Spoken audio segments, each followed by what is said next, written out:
A tutte voi un saluto, una preghiera, un abbraccio e una gioia immensa che portiamo nel cuore perché una santa figlia di Maria Ausiliatrice oggi è arrivata all'onore degli altari.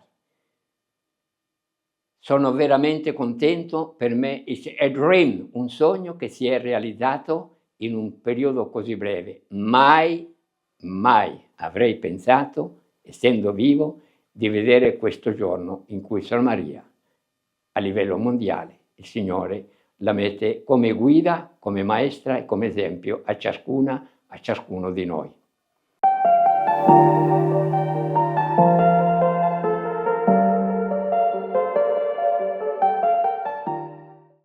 C'è un signore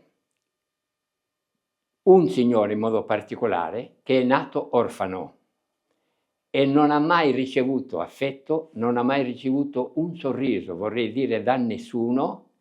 Sor Maria lo adotta quasi come figlio e lui, da quando ha avuto l'uso di ragione, ha conosciuto Sor Maria e quando Sor Maria è morta, cadendo l'aereo, dice: adesso davvero rimango orfano perché sono senza mia madrecita querida, senza la mia madre amata. Ma non era lui, un altro ragazzo che nasce storpio. Guardate che per i Shuar, se uno nasceva storpio, era finita. Doveva morire perché la selva non aiuta a vivere con una persona storpia. Sor Maria ha chiesto ai genitori: datelo a me, ci penso io e farò da mamma. E questo ragazzo io l'ho conosciuto uomo fatto, dopo cammina come può, però non è stato sbattuto a una roccia come succedeva con tante persone. Ma questa maternità, forse qualcuno di voi lo sa, per le suore, tutte le suore, in spagnolo si chiamano madrecitas, ma a parte questo titolo che viene dato a tutte le consorelle, Sor Maria Troncati davvero è stata una mamma per tante persone. Voi provate a pensare a famiglie disastrate, figli che non sanno se papà c'è, se mamma c'è, se mamma non c'è, e il punto di riferimento chi era? Sor Maria Troncati, mamacita, madrecita, non ho i soldi per comprare la medicina, madrecita, Sor Maria, mamacita in italiano non si può dire, mammina, aiutami. Veramente dall'inizio della sua vita apostolica in Ecuador è stata la mamma per tutte le persone che ha incontrato, soprattutto per le persone più diseredate. Loro sapevano che incontrando Sor Maria, davvero incontravano una mamma.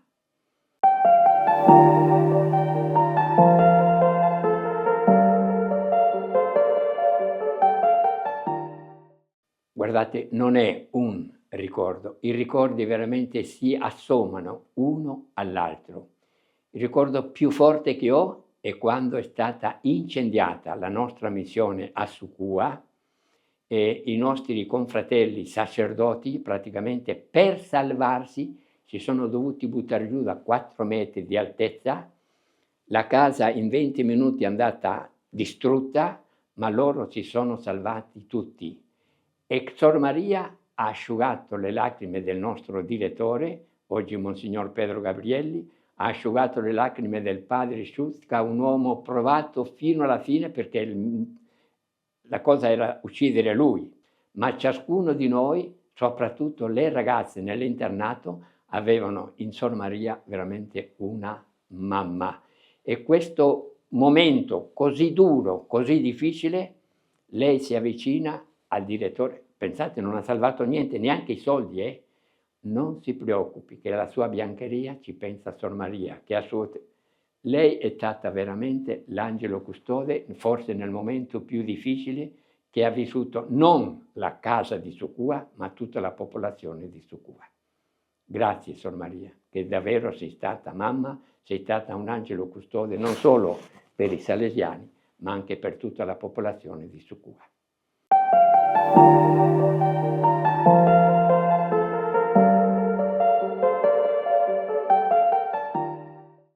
c'erano dei momenti così belli, soprattutto l'onomastico, il compleanno di qualsiasi di noi. Lei dice è un sotterfugio, ma l'ispettore lo sa, l'ispettrice lo sa, e in questa busta, a parte gli auguri, c'erano anche un po' di sucres, no? Era la moneta che si usava allora in Ecuador. E il padre Sciutka di questo ha dato conferma, non so se avete visto il film di Sor Maria Troncati in spagnolo, e lui lo sottolinea molto. Doveva andare a Quito, Sor Maria prima che partisse gli dava la busta con... C'era il nostro ispettore, padre Pischedda, faceva il rendiconto da Sor Maria Troncati. Pensate, l'ispettore. Personalmente, quando lei deve partire per fare gli esercizi, e non ci voleva andare, magari lo conoscete questo particolare, e gli dico, ma lei si crede così santa che non ha bisogno di fare gli esercizi? Ma scusi, ma che esempio dà lei alle suore giovani? E mi risponde in italiano, diamine, andiamo. Parte, ma lascia a Sor Vittoria Bozza una busta. Dentro questa busta c'erano gli auguri per il mio compleanno, che lei non sarebbe stata a Sucua, e c'erano dentro, pensate voi, 300 sucres, era una cifra consistente. Ho già parlato al suo ispettore, quindi lei veda come usa questi soldi. Ma questo particolare di madre di Sor Maria Troncati, sapete, le missioni in quel tempo non c'era la strada che arrivava, quindi o si lavora la selva, e la selva è generosa, la selva veramente generosa. Voi gli date 10 e la selva vi dà 10.000. Sor Maria mandava una chivaretta, sapeva che ora tornavamo, ha detto Sor Maria che tiene che venire enseguida all'ospedale, venga! Deve venire subito in ospedale, Sor Maria ha bisogno di lei. Dico, ma che sarà successo? Deve alzare qualche cosa che non ce la fanno? Sapete cosa c'era sul tavolo? C'era un bicchiere di succo di limone, prendeva le uova, le lavava, le metteva in un recipiente di vetro, sommergeva il tutto con succo di limone, scioglieva il guscio dell'uovo e poi addolciva con miele, e questo era un ricostituente. Cosmito, beva che le necessita questo, beva questo perché ne avrà bisogno. Sor Maria, mia mamma, questo non me l'ha mai fatto. E lei non l'ha fatto una volta, non l'ha fatto 2 volte. Noi salesiani sapevamo che qualsiasi cosa trovavamo in lei veramente non una sorella, ma una mamma.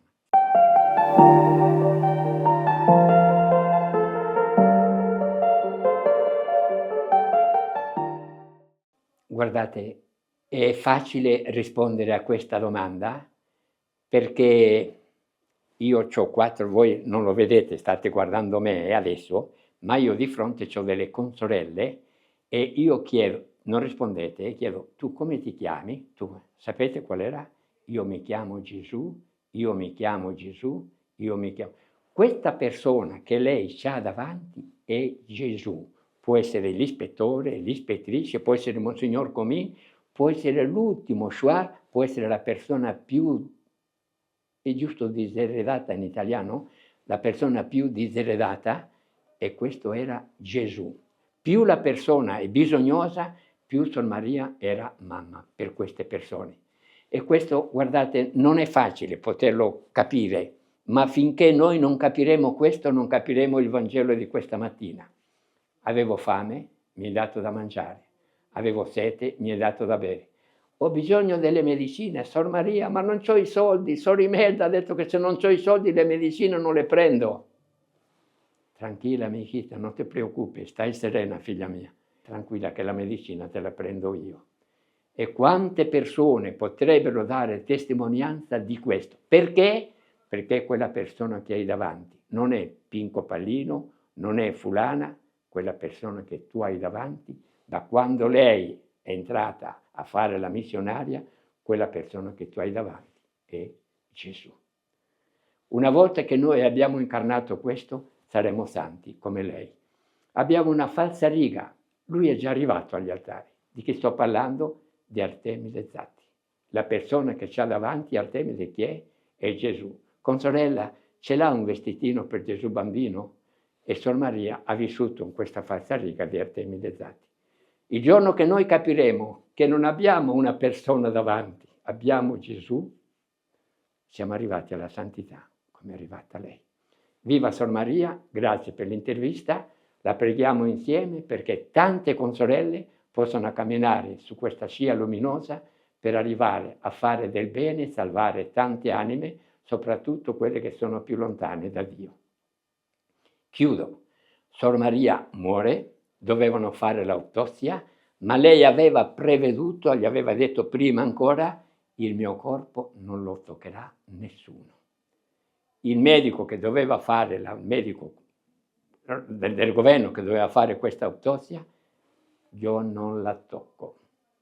Era tanta la venerazione, ossia che cosa era santa da viva. Io non la tocco. Il medico dell'ospedale, questo giovane medico con il quale abbiamo fatto tutte le pratiche perché Sor Maria potesse arrivare a questo benedetto aereo, se non la tocca usted, tampoco io la tocco. Se lei non la tocca, non la tocco nemmeno io. Il corpo di un santo, di una santa, non si tocca. Viva Sor Maria, grazie per l'intervista, la preghiamo, ripeto, perché camminiamo sulla scia che lei ha lasciato. Grazie.